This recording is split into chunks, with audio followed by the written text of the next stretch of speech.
E aí pessoal, tudo bem? Meu nome é Kevin, eu sou estudante de Ciências da Computação na Universidade Federal de Pelotas. Eu vou fazer a apresentação do trabalho que eu ajudei a desenvolver em conjunto com os colegas Henry, o André Jardim e os professores Debois e Gerson. O nosso trabalho é sobre uma avaliação de desempenho do suporte à programação de memória transacional. Aqui um outline do que vai ser mostrado durante a apresentação. Eu vou começar com uma introdução. Vou falar de conceitos de memórias transacionais, do objetivo do trabalho, eu vou mostrar alguns trabalhos relacionados, ferramentas de apoio que foram utilizadas para o desenvolvimento do trabalho, a metodologia que foi aplicada nos testes que foram realizados, a análise dos resultados desses testes e a conclusão. Então, a introdução. Com o passar das décadas, a gente teve um grande avanço nas tecnologias de processadores, com o aumento de cores por processador. Então, dessa forma, se observou que era necessário explorar de forma mais eficiente os recursos que os processadores eles proporcionavam e ainda proporcionam. E isso influenciou na programação de aplicações. E o paradigma de programação concorrente se tornou uma peça bem fundamental para explorar ao máximo os recursos dessas arquiteturas multicore. Dessa forma, a gente pode executar diversas tarefas de forma concorrente. Então, por exemplo, a gente vai ter um conjunto de threads que vai realizar a sincronização de um código concorrente. Então, ele vai fazer o controle dessas tarefas que vão ser executadas concorrentemente. Existem algumas APIs que proporcionam a utilização de mecanismos de programação concorrente. Nesse trabalho a gente utilizou o OpenMP, que eu vou falar dele um pouquinho mais para frente, que é uma das principais APIs para desenvolvimento de códigos concorrentes. Agora eu vou falar um pouco de memória transacional, de alguns conceitos. As memórias transacionais elas são um mecanismo alternativo de sincronização de threads. Então, quando a gente programa em OpenMP, a gente tem mecanismos clássicos como a utilização de rotinas sleep, wake up, a utilização de semáforos e threads e mutex. Esses mecanismos eles são mecanismos de mais baixo nível e eles são, no geral, mais difíceis de se controlar e de se programar de forma concorrente utilizando eles. Tu tem que ser um programador mais experiente para conseguir entender bem o que está acontecendo em um código concorrente. Então, a memória transacional ela tem como objetivo, a proposta dela é ser um mecanismo alternativo a esses mecanismos clássicos e ela é uma abstração de mais alto nível de sincronização para o controle de sincronização de threads. Então ela é uma técnica relativamente recente para coordenação de execução de threads, né, de sincronização. A ideia nasceu inspirada pelas transações de bancos de dados e as transações elas são sequências de instruções e essas sequências de instruções elas garantem quatro propriedades bem importantes, né, dentro das memórias transacionais, que são as propriedades ACID, que é atomicidade, consistência, isolamento e durabilidade. A atomicidade ela requer que todas as ações de uma transação ou completam ou elas são completadas com sucesso ou o efeito de nenhuma delas é observável. A consistência requer que as transações elas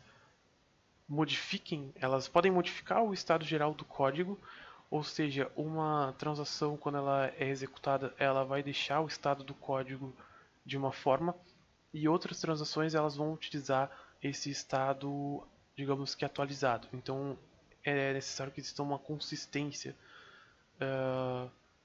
nas transações quando elas forem modificar o estado do código.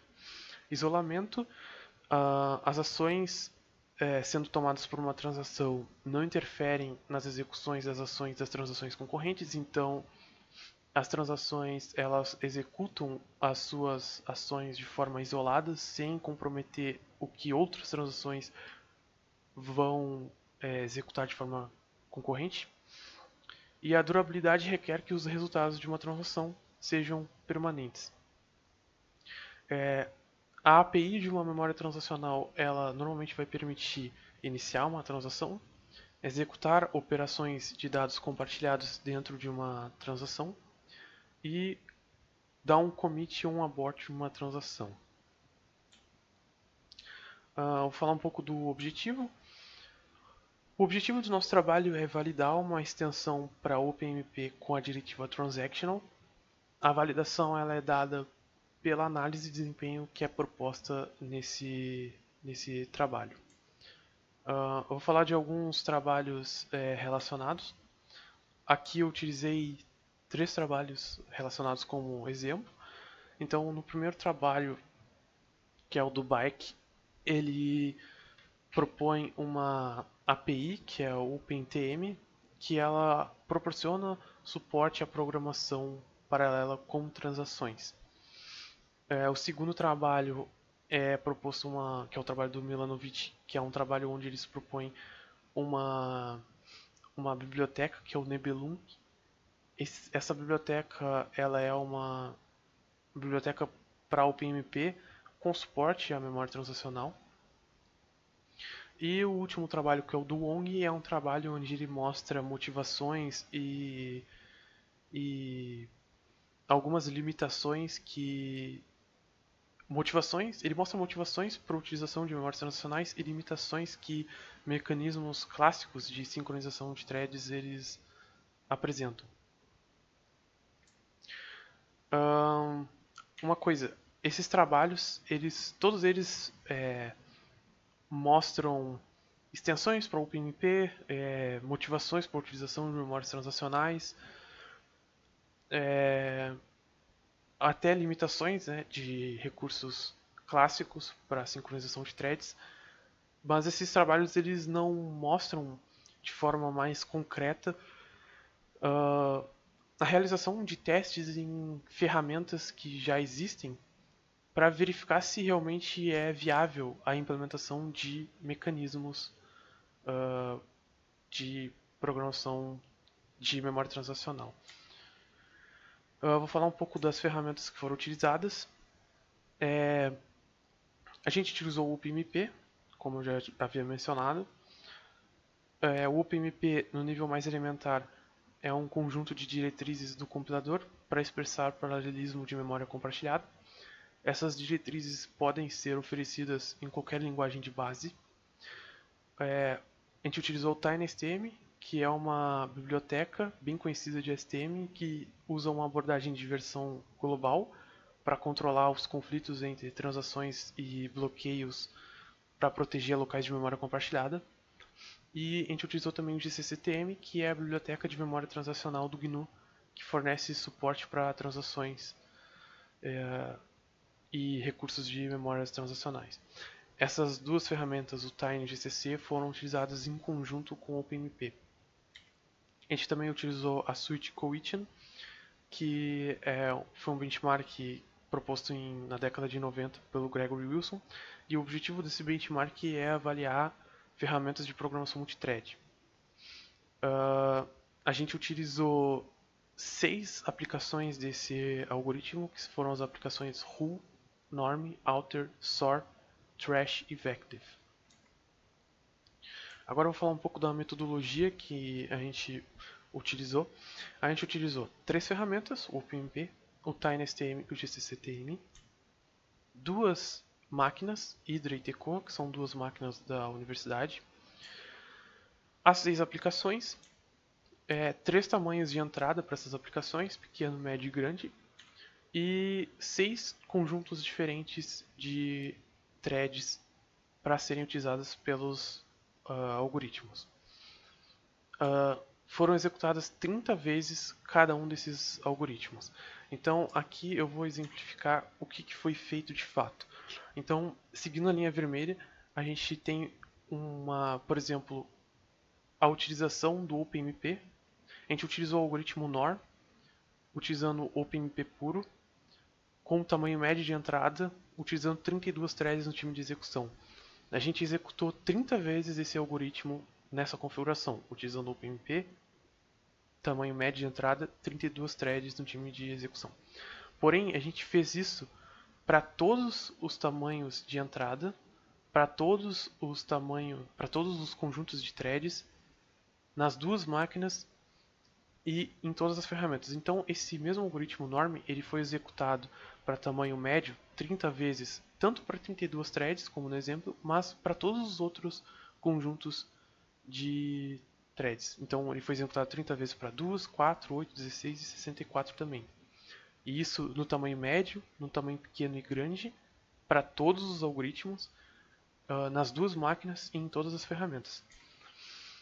Então, a gente tem aqui um cálculo básico, onde a gente tem 3 ferramentas que foram utilizadas, vezes 2 arquiteturas, vezes os 6 algoritmos, vezes os 3 tamanhos de entrada, vezes as 6 configurações para o time de execução e vezes as 30 execuções de cada, o que nos dá 19.440 testes realizados e amostras coletadas. Ou seja, foi uma bateria de testes bem extensa e bem demorada e longa. Aqui as configurações das máquinas que foram utilizadas, Hydra e Tekoa. E, bom, ainda na metodologia, para validar esses resultados, a gente utilizou o teste de Kolmogorov para verificar se uma amostra ela aderia a uma distribuição normal, e o teste T-Student para comparar desempenhos das ferramentas. Então, vou falar agora da análise das amostras. Aqui, como exemplo, uma tabela que apresenta resultados em segundos, com a entrada grande e 32 threads no time de execução. Esses foram os resultados que a gente obteve.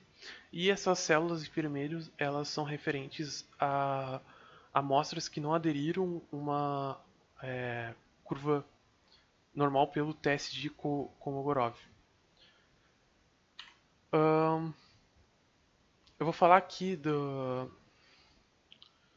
das hipóteses. Então, agora, considerando todo o conjunto, né, de resultados que foi obtido com os testes, a gente conseguiu verificar que para os testes com tempos de execução baixos, a gestão de todo o processo de execução dos testes nas máquinas foi influente nos resultados obtidos.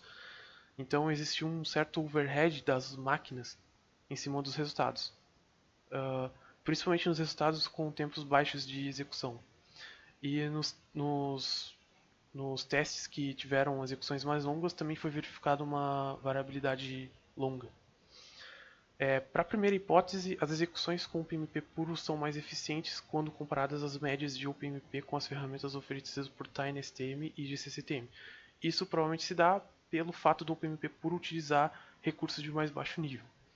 Na segunda hipótese, as ferramentas com suporte de memória transacional apresentam médias nos tempos de execução distintas, podendo ser identificada aquela com melhor desempenho comparada às médias de TinySTM e GCCTM. Ainda na primeira hipótese, as amostras utilizando o OpenMP puro, no geral, elas tiveram melhores resultados do que as ferramentas com Tiny e GCC. O algoritmo SOR ele mostra uma situação onde não é possível afirmar a superioridade do OpenMP, isso utilizando o teste T-Student como base, porque ele não conseguiu ser conclusivo. E a segunda hipótese, quando a gente compara o Tiny e o GCCTM, a gente vê uma grande vantagem do Tiny sobre o GCCTM, exceto na aplicação SOR, onde o teste T também não foi conclusivo. Então, a conclusão, a gente avaliou o desempenho utilizando o OpenMP com Tiny e GCC, e a gente queria verificar a viabilidade de uma implementação de uma extensão de memória transacional para o OpenMP, e com os resultados que a gente obteve, a gente verificou que é viável a implementação de uma extensão, né, no caso da diretiva Transaction. É isso. Muito obrigado por assistirem o vídeo. Qualquer dúvida que vocês tiverem na sequência, vocês podem tirar com os membros que estiverem presentes. E é isso. Muito obrigado e até uma próxima.